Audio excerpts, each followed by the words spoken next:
Why Orlando? Well, Vanessa, it was a choice between Orlando or Washington, and Orlando came up top.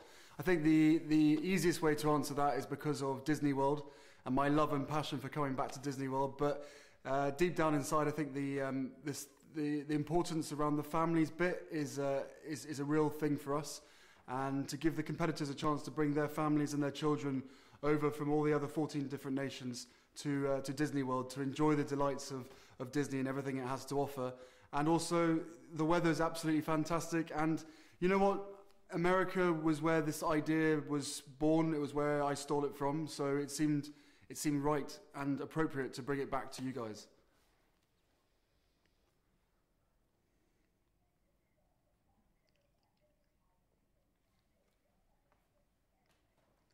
Yes, I think it was in 2012. I probably got that wrong, but it was sometime then that I came over to Colorado Springs to watch the Warrior Games, which I hope most of you guys have heard about, if not seen, hopefully.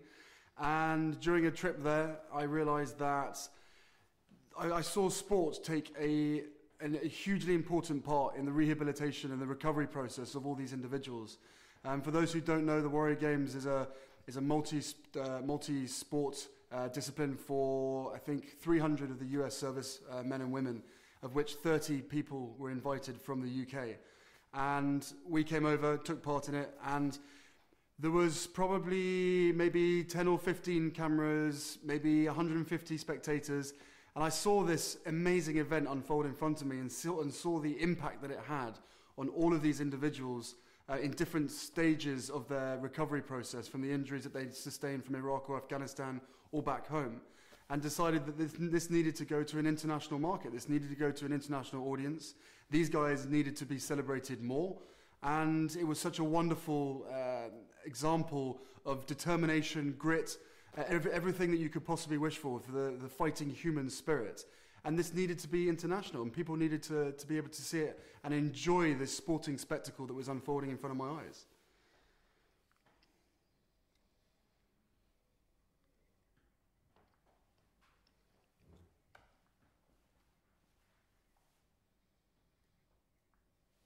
Yes, the passions for the Invictus Games, or the passions of my connection, I suppose, towards all the veterans and the military family, stems back from 2007, 2008, when I got pulled out of Afghanistan after just 10 weeks. I had to leave my soldiers behind in the desert, not knowing what was not knowing what was going to happen to them. As anybody, especially as an army officer, it was probably one of the worst experiences of my life, being plucked out of there. And as I said, not knowing whether the next time I was going to see them, they were going to be in a body bag, or whether they were going to be, in hospital back here with their families standing over them. So when I was extracted, I ended up on a plane back from Kandahar airport, and there were 3 or 4 British soldiers in the room in front of me on the plane. And I pulled back the curtain and asked the doctors if I could speak to them. And they said, well, unfortunately, they're all in induced comas, but do come and have a look. And one of them was a Marine, Ben McBean, who a young lad, I think he was about 22 at the time, perhaps, lost an arm and lost a leg, and was wrapped up in all of this plastic with tubes in his mouth, tubes coming out of all of his body. The guy next to him had a little capsule with shrapnel in it that had been removed from his brain, and he was in an induced coma, clutching this in his hand. And I'd heard about all of these injuries that were happening and all of the bodies and the parts of bodies that were being flown back to the UK, which was a horrible thing to hear about when you're there on the ground. But then to see it was this unbelievably powerful moment that sort of hit me smack in the face. And I realized, you know what, something needs to be done about this, because these kids are going back to their parents, back to their families in pieces. And, people in the UK don't know what's happening. There's a lot of a propaganda piece, which is understandable. Not everybody wants to hear about all the injuries, but the facts were there. They were right in front of me. These kids were being blown up serving their country. And after 10 years service of my own, it only seemed right that I was perfectly positioned to be able to shine a massive spotlight on these individuals all across the world, and then to be able to create a platform for them to be able to use sport as part of their recovery process, not just for them and not just for physical or mental injuries, but for their families as well.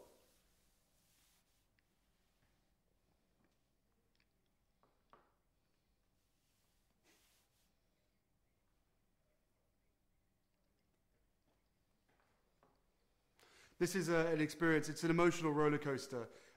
There's not a single point during these games that spectators will sit there feeling sorry for these guys. That is not what this is about. People in America and people across the world who haven't seen the games may think, oh, this is a bunch of wounded soldiers on a sporting field taking each other on. Absolutely. I mean, it's completely the opposite to what it is. It is an emotional roller coaster. You've got a lethal combination of, fast jets for the opening ceremony, blind dogs helping these guys move around, wheelchairs, prosthetics, mass bands, amazing sporting competition, and not forgetting 15 different nations, all in Orlando with Disney World next door. I mean, it really is going to be an unbelievable sporting event. And back in London in 2014, when the first games that we held, we had no idea what to expect. I had no idea that these guys were going to be quite so good at sport. I was just trying to provide a platform so that they could use sport for their recovery. And then all of a sudden, because of this ingrained competition and determination that's built into all of these soldiers from the moment they start their training, this amazing atmosphere was created by the British public and by these competitors on the sporting field. And it literally was battle again with your allies on the sporting field, fighting for all these medals. And it was an incredibly moving experience. And I know the word inspiring gets thrown around a lot, but I tell you what, every single person in that place was inspired in the Olympic Park in 2014, and it brought a tear to my eye, and it was truly fantastic.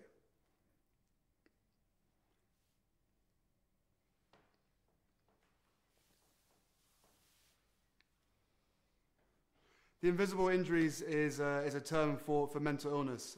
We're trying to rename it mental fitness because I think it's a much stronger impact for the guys. If you as a soldier, you are essentially an athlete with a weapon. That's how a lot of us view it. And you need to be physically fit all the time, and you can't be physically fit and not mentally fit.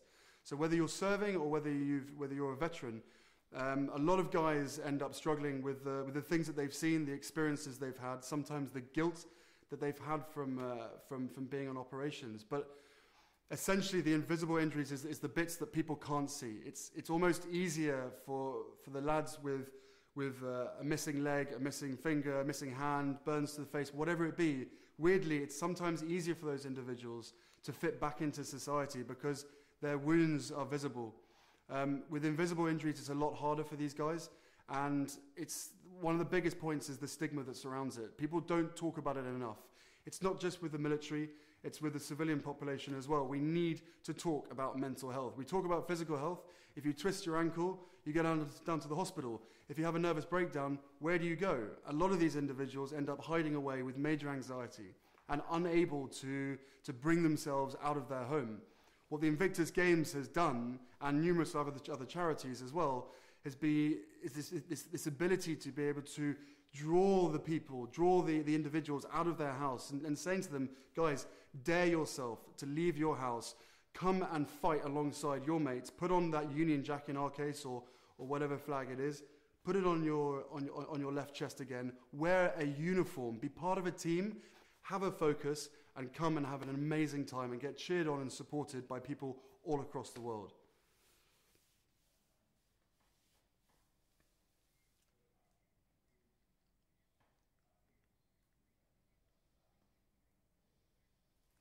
Yes, Michelle Obama will be there. She'll be fighting the whole way through with me, which will be fantastic, and Dr. Biden as well. And I tell you what, Vanessa, the support from the two of them has been unbelievable. And what's so nice is to find people on the other side of the Atlantic who share my passion and I share their passion, and it works. You know, when you bump into somebody and you can tell they get it. The soldiers get them, they get the soldiers, and it just works. And Dr. Biden and the First Lady are exactly that. And also the President has thrown his weight behind it with a video that no doubt people will see at some point as well. And you know what? The more people that can come together to support these guys and to show their appreciation for the service that they have done is a huge thing. And I know America is very, very good at saying to the veterans, you know, thank you for your service. But the Invictus Games is much more than that, and you guys are very good at that, and maybe we're slightly behind you on those grounds. But it's more than thank you. It's more than thank you for your service. It's so much more. And with the support of the First Lady, Dr. Biden, President Obama, President Bush, and everybody else in America, this is going to be a fantastic Games.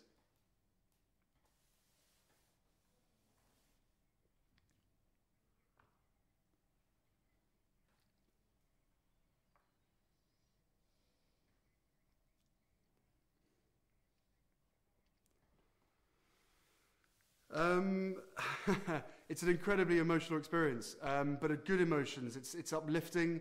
I never knew how the 2014 Games was going to pan out. No one did. But in the Copper Box, which is our indoor arena in the Olympic Park, we filled that with 6,000 people. And on Friday night, when the USA took on Team GB inside their wheelchair rugby, when it was a draw, and then every 10 seconds we were up by one, and then there was a draw, and in the last 14 seconds we beat you guys in the final. That was when the penny dropped. And if there wasn't 6,000 people and numerous TV cameras in my face, I probably would have cried. And you know, when you start something like this, and when you have the bond with these guys like I do, I think you feel incredibly responsible. You feel very father-like, I guess.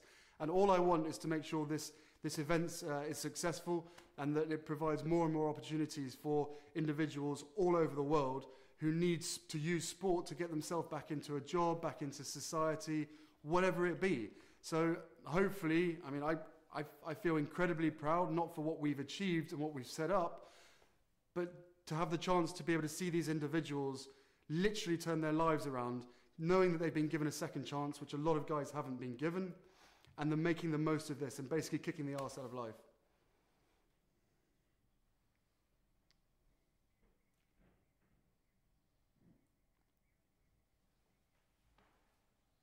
There's a huge family component, and a lot of the focus from our perspective right from the beginning had to be the families, because you know what, as a fellow serviceman, you know, being away for 10 weeks back in 2008 in Afghanistan, and then again for 5.5 to 6 months in 2012, I think.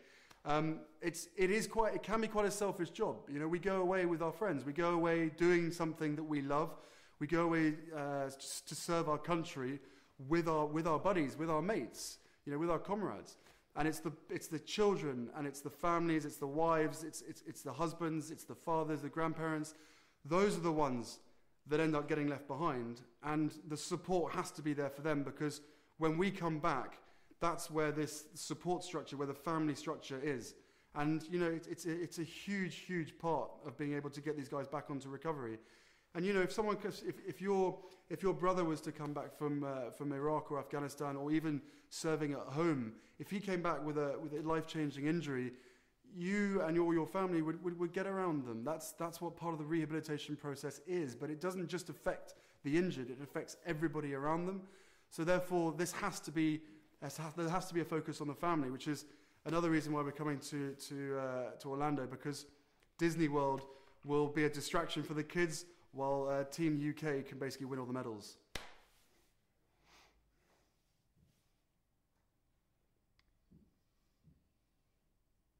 Are you still there, Vanessa? I've told them they need to wrap it up. Okay. I can't hear you. I can't hear you anymore if you're still there.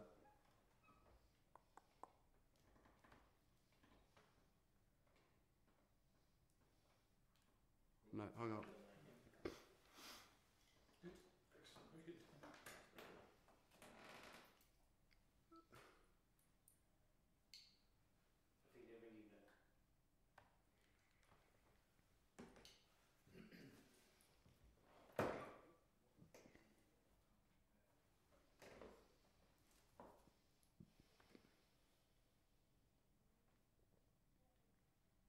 Hi, Vanessa, can you hear me?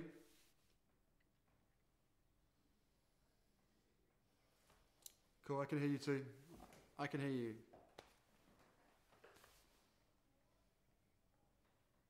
Last question, go for it. I hope so, but I think it's probably very unlikely. I can't really persuade any of my family to come out to Orlando just for a few days. I think most of them are incredibly busy, and I wouldn't have time to look after them. So it's probably going to be just me. I hope you guys are all right with that. But I assure you that I will try and make up for every single one of them.